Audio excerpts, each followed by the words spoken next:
एक दिन की बात है। एक गधा हरे मैदान से घास चरकर लौट रहा था। उसकी मुलाकात बाघ से हो गई। बाघ ने पूछा, क्यों गधे, हरी हरी घास चरकर आ रहे हो?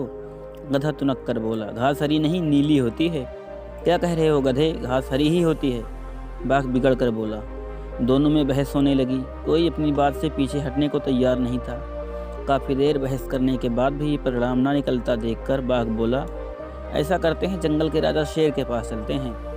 वही फैसला करेंगे कि हम दोनों में से कौन सही है और कौन गलत। गधा राजी हो गया। दोनों शेर के पास पहुँचे। शेर उस समय खा पीकर सोने की तैयारी में था। दोनों को अपने पास आया देखकर शेर ने पूछा, क्या बात है, इस समय कैसे आना हुआ, और वो भी एक साथ? बाघ के कुछ कहने के पहले गधा बोल पड़ा, वनराज, बाघ कहता है घास हरी होती है, मैं कहता हूँ नीली। अब आप ही फैसला करें। शेर ने घूर कर बाघ को देखा। बाघ बोला, वनराज, सब जानते हैं कि घास हरी होती है, ये गधा मूर्ख है। शेर बोला, मूर्ख तुम हो, गधे तुम जाओ, मैं बाघ को 1 साल तक मौन रहने की सज़ा देता हूँ। खुश होकर गधा लौट गया।